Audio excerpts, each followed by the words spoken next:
Hello and welcome back दोस्तों, आपका मेरे YouTube चैनल में फिर से स्वागत है। मेरा नाम है शुभम और हम आज अपने एंट्रेंस सीरीज के लेक्चर 2 के ऊपर मूव ऑन करेंगे और देखेंगे रेवेन्यू और कैपिटल एक्सपेंडिचर क्या क्या चीजें होती हैं। ये टॉपिक हमारे फाइनेंशियल अकाउंटिंग सब्जेक्ट का ही दूसरा टॉपिक है। तो आइए बिना किसी देरी के स्टार्ट करते हैं कैपिटल एक्सपेंडिचर और रेवेन्यू एक्सपेंडिचर क्या होते हैं ये समझने के लिए।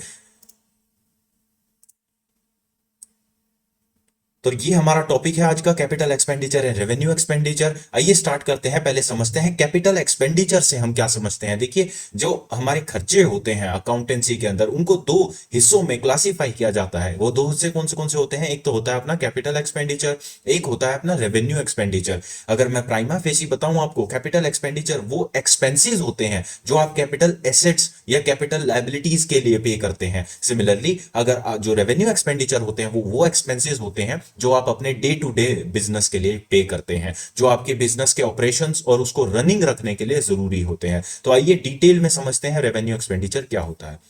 Revenue expenditure can be defined as expenditure incurred on. तो वो खर्चा, कैपिटल एक्सपेंडिचर की बात हो रही है। कैपिटल एक्सपेंडिचर वो खर्चा है जो किस पे किया जाता है? परचेज ऑफ फिक्स्ड एसेट, यानी कि एक कैपिटल एसेट, फिक्स्ड एसेट हमारा क्या है? कैपिटल नेचर का आइटम है, और उसको खरीदने के लिए जो एक्सपेंडिचर किया जाता है, कैपिटल नेचर की आइटम खरीदने के लिए जो एक्सपेंडिचर किया जाता है उसको क्या नाम दिया जाता है? Capital expenditure. यहां पर क्या बोला गया है? The purchase of fixed asset, for example the purchase of a car to be use to deliver goods is a capital expenditure. तो आप अगर अपने बिजनेस के लिए गाड़ी खरीदते हैं, कोई भी और बड़ी मशीनरी खरीदते हैं, तो उसको क्या बोला जाएगा? Capital expenditure. ऑल्टरेशन और इंप्रूवमेंट ऑफ फिक्स्ड एसेट, तो दो तरह की यहां पर चीजें आती हैं। एक होता है रिपेयर एंड मेंटेनेंस और एक होता है alteration and improvement. Alteration and improvement capital expenditure consider किया जाता है, while repairs and maintenance revenue nature का खर्चा माना जाता है। क्यों?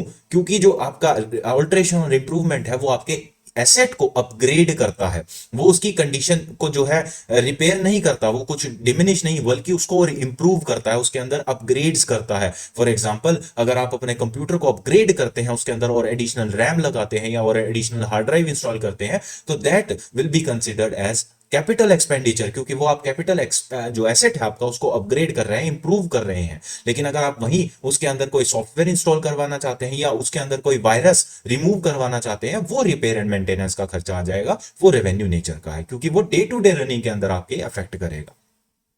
उसके बाद आते हैं रूल्स क्या है डिटरमाइन करने की। कैपिटल एक्सपेंडिचर को डिटरमाइन कैसे करेंगे? आप बताएंगे कैसे किसी खर्चे को देख के कि ये कैपिटल नेचर का है या रेवेन्यू नेचर का है? तो रूल नंबर 1 क्या कहता है? N expenditure is incurred for the purpose of acquiring long term assets usual life is at least more than one accounting period. तो वही चीज कह रहे हैं ये कि एक ऐसा खर्चा जो एक ऐसे लॉन्ग टर्म एसेट यानी कैपिटल एसेट को खरीदने के लिए खर्च किया गया है या उसको ऑल्टर करने के लिए या उसको इंप्रूव करने के लिए किया गया है, वो उस खर्चे को क्या बोलेंगे? Capital expenditure. यानी कि अगर आपको कोई ऐसा खर्चा दिखाई देता है जिसको आपको देखकर लग रहा है कि इसके अंदर नई गाड़ी खरीदी है, नई मशीनरी खरीदी है, नई लैंड एंड बिल्डिंग खरीदी है, तो वो खर्चा क्या मान लिया जाएगा? Capital expenditure. सिमिलरली अगर आपको लग रहा है कि कोई बड़े लेवल का सिग्निफिकेंट ऑल्टरेशन की है या इंप्रूवमेंट करी है अपने रनिंग कैपिटल एसेट्स के अंदर, तो वो भी क्या मान लिया जाएगा? Capital expenditure. For example, if a second hand motor car dealer buys a piece of furniture with a view to use it in business, it will be a capital expenditure. But if he buys second hand motor car for resale, then it will be revenue expenditure because he deals in second hand motor cars. तो business पे depend करता है, इस बंदे का जो business है वो किसका है? मोटर कार का है, सेकंड हैंड मोटर कार्स का। तो इसके लिए रेवेन्यू नेचर यानी डे टू डे, देखिए आप बिजनेस जिस चीज का कर रहे हैं उसके अंदर जो चीज आप डेली बेसिस पे कर रहे हैं उसके ऊपर किया गया खर्चा रेवेन्यू नेचर। यही तो मैंने बताया आपको पहले। अब इसका काम क्या है? हर रोज हर दिन सेकंड हैंड कार्स को बेचना और खरीदना। तो इसके लिए कार बेचना, सेकंड हैंड कार बेचना और खरीदना क्या है? रेवेन्यू नेचर का एक्सपेंडिचर है। और वहीं अगर ये कोई और बड़ी चीज कर देता है, जैसे इसने फर्नीचर वगैरह लगवा लिया या कोई और इसने जो अलाइनमेंट के लिए वो अलग से हाइड्रोलिक मशीन सस्पेंशन वगैरह लगवाते हैं वो लगवा ली, तो that will be considered as capital expenditure.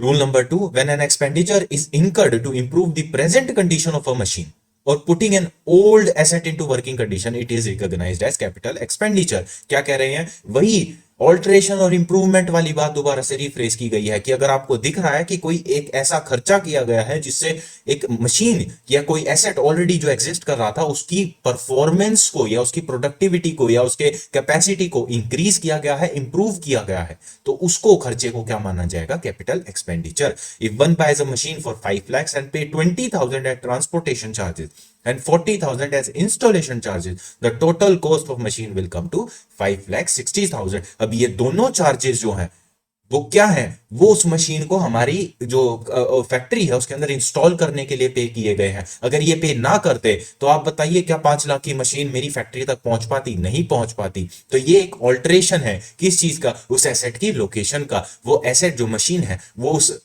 दुकानदार से उठकर मेरी फैक्ट्री के अंदर आई है, तो उसकी जो कॉस्ट है वो किसके अंदर ऐड कर देंगे? मशीन की कॉस्ट में ऐड कर देंगे। क्यों? क्योंकि ये कैपिटल एक्सपेंडिचर माना जाएगा। अगर मैं ये खर्चे ना पे करता तो वो मशीन जो है मेरे फैक्ट्री तक नहीं आ पाती। Similarly if a building is purchase for 1 lakh rupees and rupees 5,000 spend on registration and stamp duty, the capital expenditure will be 1,05,000। तो कोई भी खर्चा, कोई भी रिलेटेड एक्सपेंस जो आप एक एसेट को खरीदने के लिए कर रहे हैं, अगर वो उस एसेट की किस चीज में ऑल्टरेशन, इंप्रूवमेंट, अपग्रेडेशन, इसके अंदर आपको लग रहा है काम आ रहा है, तो वो खर्चा क्या बन जाएगा? आपका कैपिटल एक्सपेंडिचर।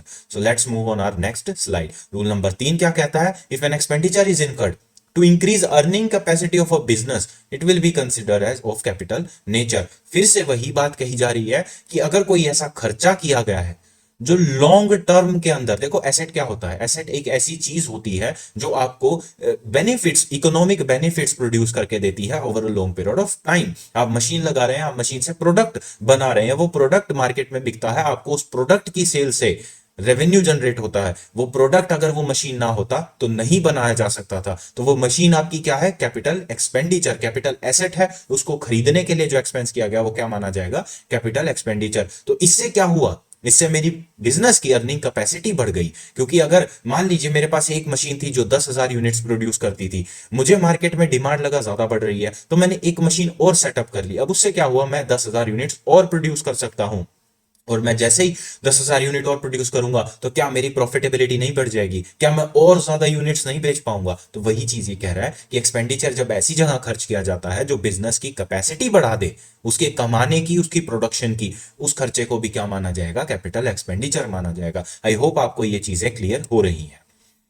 उसके बाद आते हैं some examples of capital expenditure. आइए देखते हैं कुछ एग्जांपल्स इसके कैपिटल एक्सपेंडिचर के।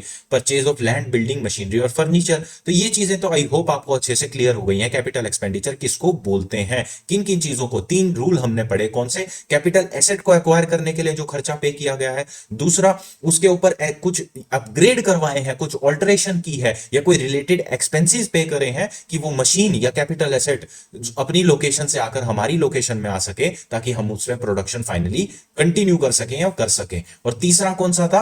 कौन सा था तीसरा? कि ऐसा खर्चा किया जाएगा जिससे बिजनेस की अर्निंग कैपेसिटी बढ़ाई जा सके। तो ये 3 रूल्स आप याद रखेंगे। अगर आपको कहीं पर भी इस तरह की चीजें दिखाई देती हैं तो आप ये मानेंगे कि वो क्या है? आपका कैपिटल एक्सपेंडिचर है। Cost of lease hold land and building, cost of purchased goodwill, preliminary expenditure. आपके बिजनेस को स्टार्ट करने के लिए किए गए एक्सपेंसेस क्या कहलाते हैं? Preliminary expenses. यानी कि जो आपके आइडिया जनरेशन से लेकर सर्टिफिकेट ऑफ इनकॉर्पोरेशन के बीच में जितने भी एक्सपेंडिचर किए जाते हैं, जब आपकी कंपनी एक्चुअली कुछ कर नहीं रही है, वो भी बन रही है, तब जो एक्सपेंसेस किए जाते हैं उनको क्या नाम दिया जाता है? Preliminary expenses. और वो भी क्या है? कैपिटल नेचर के एक्सपेंसेस है। क्योंकि आपका बिजनेस क्या है? आपका बिजनेस भी आपका कैपिटल है, और वही अगर उसके ऊपर कोई खर्चा किया जा रहा है तो उसको क्या बोला जाएगा? Capital expenditure. Cost of addition and extension to existing assets, मैंने आपको बताया एडिशंस करवानी है, एक्सटेंशन करवाना है, एक और मशीनरी खरीदनी है, या उस प्रेजेंट मशीनरी को ही अपग्रेड करवाना है, वो क्या माना जाएगा? Capital expenditure. Cost of overhauling second hand machine. अब ओवरहोलिंग क्या होता है? देखिए, बड़े लेवल का, बहुत बड़े लेवल का रिपेयर अगर करवाया जाए तो उसको क्या बोला जाता है? ओवरहोल। रिपेयर शब्द आ जाए तो उसका मतलब है छोटे मोटे रिपेयर्स हो सकते हैं। ओवरहोल का जहां मतलब आ जाए तो इसका मतलब होता है ऑलमोस्ट ऑलमोस्ट सारी चीजें ही बदलवाई गई हैं, सब कुछ नया डला है। अब जैसे मान लीजिए आप 10 साल पुराना कंप्यूटर यूज कर रहे हैं और आप अगर उसके अंदर पूरी रैम अपग्रेड करवा लेते हैं, हार्ड ड्राइव अपग्रेड करवा लेते हैं, अगर प्रोसेसर हो सकता है तो प्रोसेसर भी अपग्रेड करवा लेते हैं, मॉनिटर अपग्रेड करवा लेते हैं, तो उस चीज को क्या बोला जाएगा? ओवरहॉलिंग। यानी कि आपने पूरे लगभग ऑलमोस्ट 99% उसकी चीजें अब अपग्रेड या चेंज कर दी है। Expenditure on putting an asset into working condition, फिर से वर्किंग कंडीशन कौन सी? जो दुकान पे है वो वर्किंग कंडीशन में नहीं है, मैंने उसको खरीदा, उसके ट्रांसपोर्टेशन चार्जेस दिए, उसके कोई और रिलेटेड खर्चे पे करे, इंस्टॉलेशन चार्जेस दी। अब जब मेरी फैक्ट्री के अंदर वो आ चुका है, इंस्टॉल हो चुका है, तब वो वर्किंग कंडीशन में है, तो मैंने इसको वर्किंग कंडीशन यानी अपनी फैक्ट्री में लाने के लिए जो जो खर्चे पे करे हैं वो भी क्या बन जाएंगे? हमारे कैपिटल एक्सपेंडिचर। आई होप आपको ये चीजें समझ में आ रही हैं। उसके बाद हम आते हैं अपने अगले टॉपिक पे, रेवेन्यू एक्सपेंडिचर। रेवेन्यू एक्सपेंडिचर क्या होते हैं? वो एक्सपेंसेस जो आप डे टू डे बेसिस पे करते हैं, जो आपके बिजनेस को रनिंग और ऑपरेशनल रखने के लिए जरूरी है। फॉर एग्जांपल कोई भी छोटा मोटा रिपेयर, जैसे मान लीजिए आज आपकी ट्यूबलाइट है, ट्यूबलाइट बदलवानी है, तो that will be considered as a repair and maintenance. तो वो क्या बना जाएगा? रेवेन्यू एक्सपेंडिचर, क्योंकि उससे देखिए आपकी बिजनेस की अर्निंग कैपेसिटी पे कोई फर्क नहीं पड़ रहा है, वो जस्ट एक अच्छे एक्सपीरियंस, लोग आएंगे, लाइट जलती दिखेगी ऑफिस में, अच्छा थोड़ा माहौल बन जाएगा, तो प्रोडक्टिविटी फोकस चीजें होती हैं, यानी डे टू डे रनिंग चीजें जो है। कहने का मतलब सिर्फ इतना है, जो आम जिंदगी, आम दिन आपका दिनचर्या, उसके अंदर अगर आप कोई छोटी मोटी रिपेयर एंड मेंटेनेंस खर्चा करते हैं, वो आपका रेवेन्यू एक्सपेंडिचर बन जाता है। आइए थोड़ा पढ़ लेते हैं थ्योरेटिकली क्या है। Revenue expenditure is expenditure incurred on running management of the business. The cost of petrol and diesel for car is revenue expenditure. अब पेट्रोल और कार रोज रोज डलवाना पड़ता है, हो सकता है दिन में ही 10 बार डलवाना पड़े। अगर मान लीजिए आपका टैक्सी का बिजनेस है तो आप अपनी गाड़ियों में पेट्रोल डलवा रहे हैं, तो वो चीजें क्या मानी जाएंगी? आपको रनिंग, देखो रनिंग शब्द आ जाए ना जहां पर, तो समझ लेना रेवेन्यू एक्सपेंडिचर है कि यह आपके, ये खर्चा है, ये आपके बिजनेस को रनिंग में मदद कर रहा है, डे टू डे रनिंग के अंदर, डे टू डे बिजनेस के अंदर, डे टू डे ऑपरेशंस के अंदर, वहां कौन सा खर्चा आएगा? Revenue expenditure. आइए थोड़ा और पढ़ते हैं, रूल्स पढ़ते हैं कैसे डिटरमाइन करना है। अब आप देखो, any expenditure which can not be recognised as capital expenditure. अब देखो कितनी सिंपल भाषा में इसने बताया है कि जो खर्चा कैपिटल एक्सपेंडिचर, आपको कैपिटल एक्सपेंडिचर के 3 रूल तो पता चल ही गए, उन 3 रूल के अलावा अगर कोई चौथी चीज आ जाती है तो वो कौन सी बन जाएगी? आपकी रेवेन्यू एक्सपेंडिचर, क्योंकि कैपिटल एक्सपेंडिचर उन 3 रूल्स के बाहर नहीं है। उन 3 रूल्स के अंदर अगर कोई खर्चा किया गया है तो वो सिर्फ कैपिटल एक्सपेंडिचर बनेगा। उसके बाद चाहे चौथी चीज आए, चाहे 5वीं चीज आए, नथिंग मैटर्स। सिर्फ एक चीज याद रखना कि चौथी चीज, 3 रूल्स के अलावा जो चौथी चीज आ जाएगी वो आपका रेवेन्यू एक्सपेंडिचर बन जाएगा। बस दैट्स इट, इतनी ही चीजें आपको याद रखनी है। आइए थोड़ा और पढ़ लेते हैं इसको। ये देखो रूल है, expenditure for day to day conduct of the business, चाय पानी, रोज की दिहाड़ी, कुछ और इस तरह का, रेंट हो गया, एक्सपेंसिस होंगे, ये सारी चीजें आपकी क्या बन जाती हैं? रेवेन्यू एक्सपेंडिचर, जो आप आम दिन में पे करते हैं। Expenditure on consumable item, consumable item कौन सी? दिन में भाई चाय पानी आ रहा है, कॉफी आ रही है, कुछ आ रहा है, वो सब ठीक है। On goods and services for resale either in their original or improved form, तो वही चीजें यहां पर बोली गई है। Purchase of raw material, office stationery. तो आई होप आपको ये दोनों चीजें क्लियर हो गई हैं। इसके अंदर और कुछ खास चीजें हैं नहीं। Expenditure incurred on maintaining fixed asset, तो रिपेयर, रिन्यूअल एंड डेप्रिसिएशन, ये क्या हो गए? आपके रेवेन्यू एक्सपेंडिचर हो गए। तो इतनी चीजें याद रखना, ये आपका आज का टॉपिक कवर हो जाता है। कौन सा? कैपिटल एक्सपेंडिचर और रेवेन्यू एक्सपेंडिचर होते क्या है। इनसे रिलेटेड क्वेश्चंस मैं आपको आगे आने वाले लेक्चर्स में भी कवर करवाऊंगा। अब मैं आपको पिछले जो आपके क्या बोलते हैं लेक्चर था, उसके अंदर जो आपने क्वेश्चन पूछे थे, उसका एक कंफ्यूजन था बैंक अकाउंट से रिलेटेड, जो क्वेश्चन था आपका एसबीआई। तो कुछ ऑथर्स, मैं आज क्लैरिफाई करता हूं, कुछ ऑथर्स ने अपनी बुक के अंदर बैंक अकाउंट को पर्सनल अकाउंट लिखा है। गलत वो भी नहीं है, और बहुत सारे ऑथर्स के अंदर, अगर आप चार्टर्ड अकाउंटेंट लाइन से जुड़े हैं तो आप जानते होंगे इस बात को कि बैंक अकाउंट एक एसेट माना जाता है और एसेट्स एक रियल अकाउंट का टाइप होता है। तो बैंक अकाउंट एक ऐसी चीज है जो डिपेंडिंग ऑन द सिनेरियो या सिचुएशन आपको क्या दी गई है, वो पर्सनल भी ट्रीट किया जाता है और रियल अकाउंट भी ट्रीट किया जाता है। तो प्लीज कंफ्यूज मत होइएगा, आप जवाब जो दें वो अपने स्टडी मटेरियल के हिसाब से दें। ये चीज मैं आपको क्लैरिफाई करता हूं। इसकी रिस्पॉन्सिबिलिटी कोई नहीं लेता है कि बैंक रियल है या पर्सनल है।